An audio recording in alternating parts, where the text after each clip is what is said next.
Hello everybody and welcome to the Strangers in Jerusalem YouTube channel and podcast, where we explore the Gospels and the Jesus traditions within their Jewish context. In this video we will look at Jesus within his messianic, in the messianic worldview of those around him.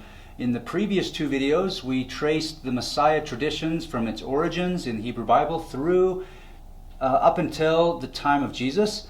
And in this third video we're going to talk more about Jesus and see him maybe as much as we can through the eyes of the people who associated with him, or through the eyes of the Gospels, however you want to put it. But that's what we'll do to try to contextualize him a little bit more in this messianic worldview. So follow me. Let's go to Jerusalem.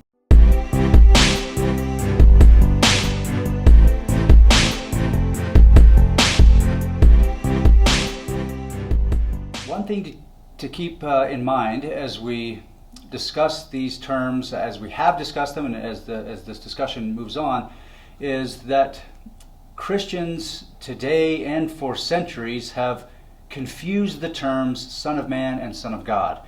We talked about these terms in a previous video in this series, and we defined Son of Man and Son of God. But it's important to note that Christians, even within 200 or 300 years of Jesus, after Jesus, thought that the Son of Man term meant Jesus' humanness, that referred to his humanness, and that the Son of God, that term Son of God, referred to his divinity. It's easy to confuse those because even the word God within the Son of God title seems to suggest divinity. But as we have shown, it was exactly opposite. The Son of Man term referred to deity, or someone who was like deity, who had divine qualities, someone who looked like a human being that would come alongside God and come in the clouds. And then that the Son of God is a human term. This is a term referring to the King of Israel, where God calls the King of Israel a son. Now, we did talk about how in the ancient Near East, different cultures, different peoples in the ancient Near East saw their king as divine. So that's a little bit confusing. Although in ancient Israel, there's not a lot of evidence that they actually saw him as the king, like King David, as someone who took on divine qualities. It's probably more the case that God adopted the king into the family of deity, or this is metaphorical court language or something. But that's what those two terms meant. And then the church fathers, those people who, the writers and theologians and leaders of the early Christian church, got those confused. The Gospel of Mark actually corrects this, or illustrates, or puts the meaning back into what it was originally meant to be. So, for example, Mark refers to, in chapter 1, refers to the Son of God, showing Jesus' human nature. But then when we get into chapter 2, he starts using the Son of Man term, showing his divine and redeemer nature. Also, the king, or the high priest, when Jesus was brought before the high priest asked him, "Are you the Messiah, the Son of God?" Again, he's equating Messiah, a kingly term, with Son of God. In Mark 13, verse 26, it says, "And then shall they see the Son of Man coming in the clouds with great power and glory." Again, here it helps us see the original meaning that the Son of Man is associated with power, glory, coming in the clouds like deity. Also, Mark 14, verse 61-62 says, "Again the high priest asked him and said to him, 'Art thou the Christ,' or Messiah, 'the Son of the Blessed?' And Jesus said, 'I am. And ye shall see the Son of Man sitting on the right hand of power and coming in the clouds of heaven.'" So again, this is a term, Son of Man, that's in this context showing more of divine qualities.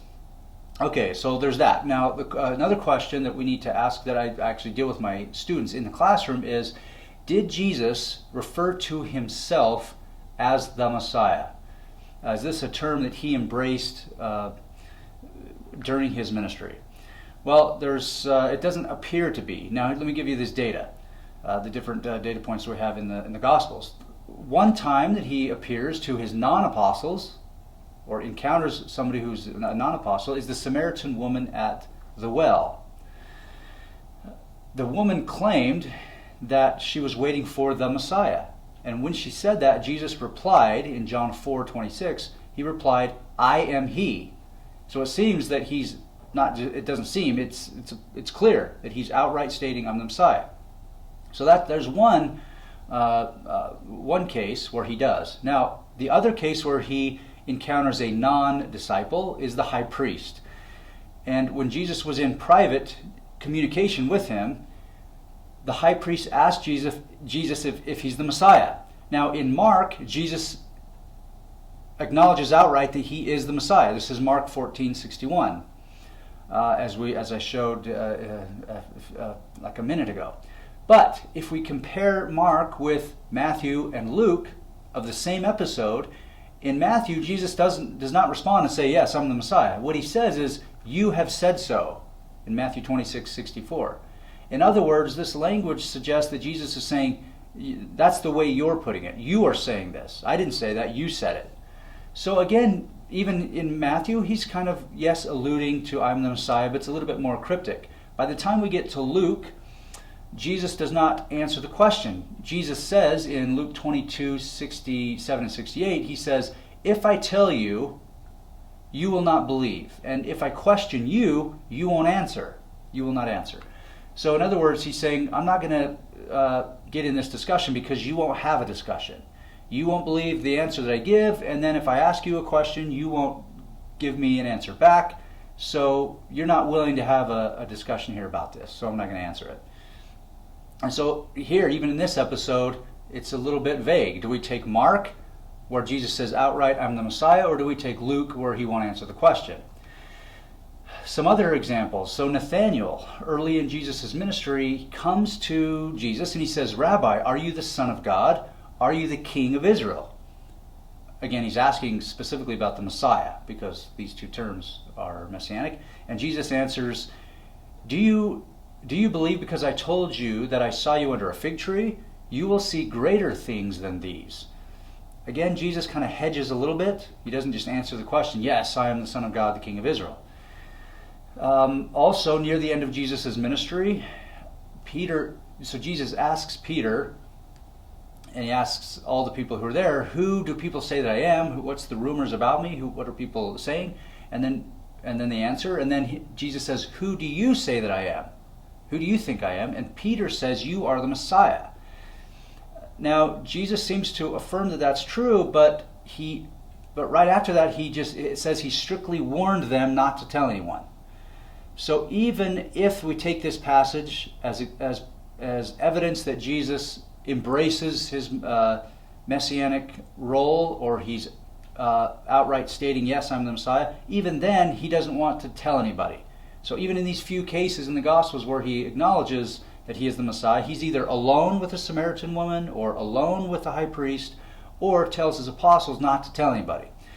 Scholars refer to this as the messianic secret, where Jesus is very, not only does he not want people to tell them that he's the Messiah, or that he's not willing to state outright, but he also tells people not to go around and tell them that they were healed by Jesus. Whenever he does one of these healings or says certain things, he says, be quiet, don't tell anybody that I did this. The problem is the apostles do tell people, and it says his fame spread quickly.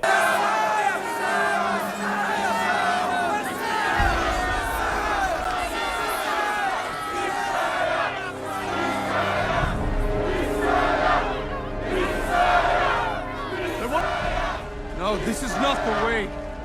Not by force.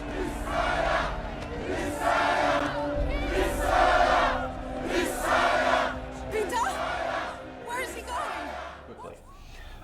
In John, something else to note, that in John chapter 6, verse 15, it says that a large crowd came to Jesus and was, quote, was about to come and take him by force to make him king. And then it says that Jesus immediately fled into the mountains by himself. He didn't want any part of that. So the question is, why did Jesus not want to be associated, or was hesitant to be associated with the term Messiah? Well, obviously, as we've shown in previous episodes, this word had taken on a lot of baggage from previous centuries, and it's possible that Jesus not necessarily rejecting the idea that he is the Messiah, but he's uncomfortable with that term. In fact, the most commonly used term describing Jesus, even by Jesus himself, in terms, at least how the Gospels portray, is the Son of Man. That term is much more popular for Jesus. Okay, so let's go through a few more things to get an idea of how people saw the Messiah or what they had hoped. So at Caesarea Philippi, toward the end of Jesus' ministry, when Jesus told his apostles that he has to go to Jerusalem and be killed, Peter takes Jesus aside, and in Matthew 16:22, he says, "God forbid it, Lord, this must never happen to you." Also in Luke, after Jesus dies, two non-apostles who are walking to Emmaus from Jerusalem, it says they were saddened, they were very sad. Jesus appears to him, but he was in disguise. They didn't know it was Jesus. And they told you, Jesus says, "What's wrong with you? Why are you sad?" And they said, we have hoped that our great prophet, we had hoped he was the one to redeem Israel. This is Luke 24:13 through 21. We had hoped that he was the one to redeem Israel. In Matthew, also, some of Jesus' apostles, this is after the resurrection, they doubted. It says they doubted after they met the resurrected Jesus. This is Matthew 28:16 through 20. It doesn't tell us the nature of their doubt. It doesn't say that they doubted that it was really Jesus. That could have been the doubt. But what they were still, it seems what they were worried about or confused about is that he is still the Messiah, and is he coming back to redeem Israel? Like, what's going on here? It was confusing to them of how these events took place. And if we couple that with the book of Acts in chapter 1, when Jesus comes to the apostles for the first time, the very first question they ask, or the first statement, it wasn't, "Wow, Jesus, you're here, and how did this happen? You're resurrected." It wasn't anything like that. The very first thing they say is, "Lord, is this the time when you will restore the kingdom to Israel?" You see, their whole worldview is wrapped up in this expectation of a Messiah coming to redeem Israel. That's in everything that they were anticipating and thinking about. Also in Paul, in 1 Corinthians chapter 1, verse 23, Paul says that the crucifixion of Jesus is a stumbling block to Jews. This is a scandalon, is what he calls it in Greek, scandalon. This is a scandal. This is a stumbling block to Jews. They just can't, the Jewish world was not prepared at least from their sacred texts of the Hebrew Bible, they were not prepared for a Messiah who would be killed and humiliated, subdued, and defeated by his enemies.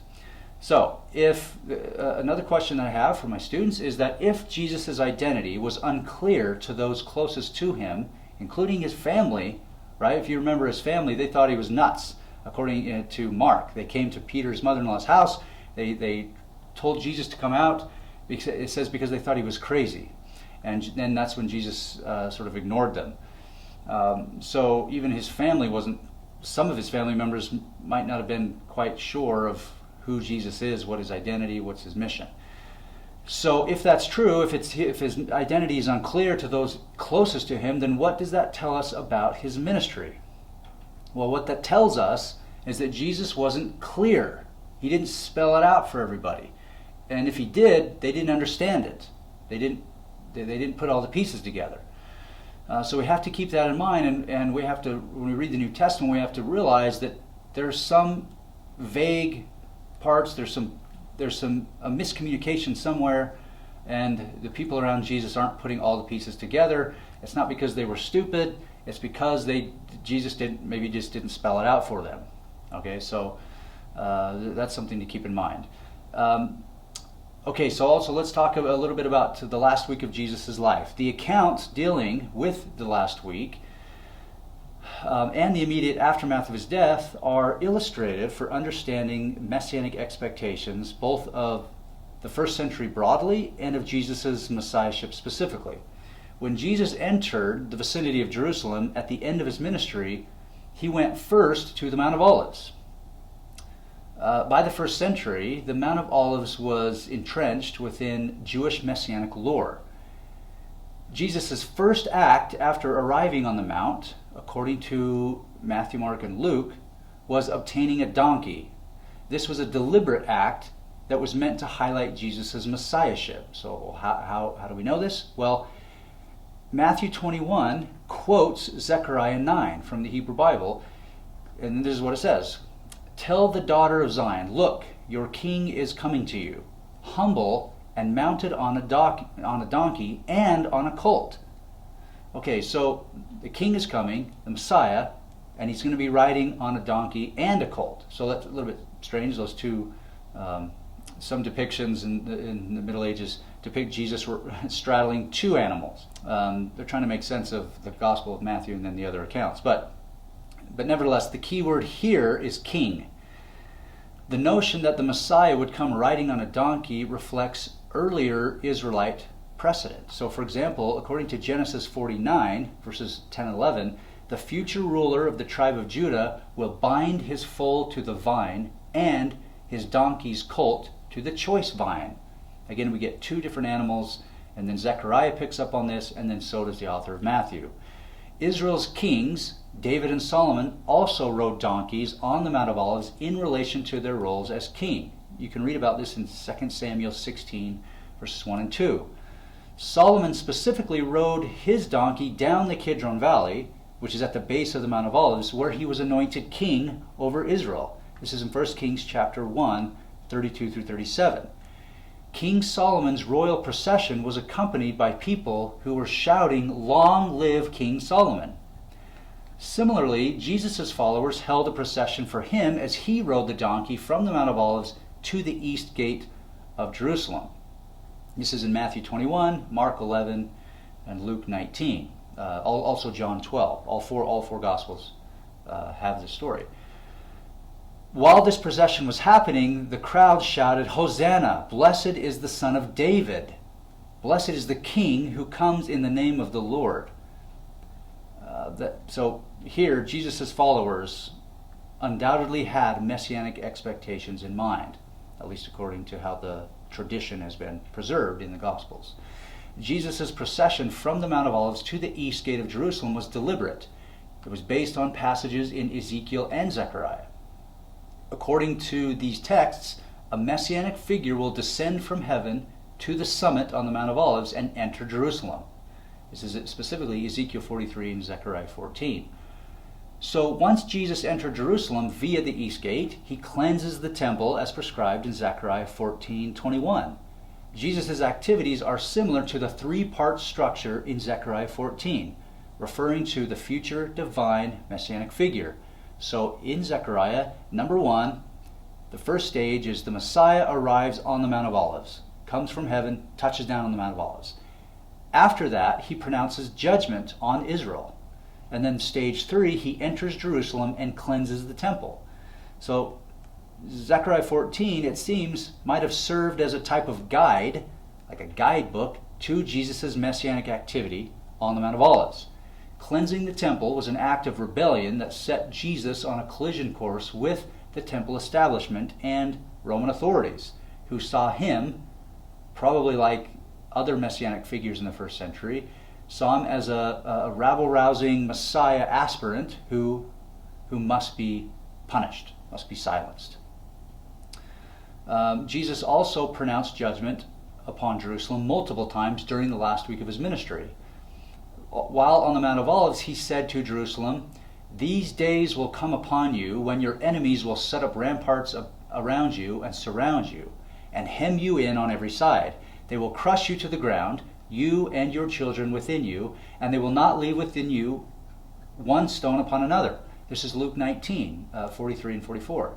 He also, if you remember, cursed a fig tree in Mark 11, which, according to earlier Israelite texts, was a symbol of Judah, of the nation of kingdom of Judah and Israel. So in Micah 7 and Jeremiah 8, they compare the Israel and Judah with a fig tree being a symbol. So what this tells us is that Jesus' cursing of the fig tree on the Mount of Olives near Beit Fagi, that town, the village, which means, Beit Fagi means house of unripe figs. this was a pronouncement of judgment upon Jerusalem and Israel. A third pronouncement was embedded in Jesus' so-called Olivet discourse, what some people call the Olivet discourse, the discourse on the Mount of Olives. This was included. This discourse included prophecies of the temple's destruction. There were wars, famines, persecution, desolation, the coming of the Son of Man, and also several parables of judgment. You can read about this in Matthew 24 and 25, Mark 13, and Luke 21. The last pronouncement of judgment was when Jesus was at the temple, in the temple complex, and he dared to prophesy of the temple's destruction in the presence of the temple priests. This is Mark 11, Mark 14, and John chapter 2. So we get some of these, and this is very important to know what Jesus is doing, that this is going to put crosshairs on his back, so to speak, if he's doing these things. Jesus' activities during the few days leading up to his arrests demonstrates that he satisfied several messianic expectations prescribed in Jewish texts in the 2 centuries before Jesus' ministry. He was viewed, most likely by his followers, as the divine figure in Zechariah 14. People worshipped him as he entered Jerusalem. They referred to him as king and son of David. He pronounced judgment upon Israel. His activities suggested his status of judge and new leader of Israel. Like many of his contemporary messianic figures that we talked about in the last episode, Jesus was arrested, mocked, and punished by the authorities for being a Messiah, or King of the Jews. In fact, that phrase, that title, King of the Jews, is probably the first literature, the first thing ever written about Jesus and placed on his plaque and put over the cross, King of the Jews. That's the crime. Romans would put the crime so that people walking by and seeing these crucified thieves or criminals, they would see the crime above the cross of thief, or, in this case, King of the Jews. That's the crime. It's not blasphemy. It's not some of these other things. It's specifically that crime. So that's all for this series and this video. Check out the other videos in this YouTube channel. Also check out the recent book that I published called A Stranger in Jerusalem, Seeing Jesus as a Jew. And also check with the podcast, the Strangers in Jerusalem podcast, and you'll get other details both in the book and in the podcast and in the other videos, more details in depth about Jesus as a Jew.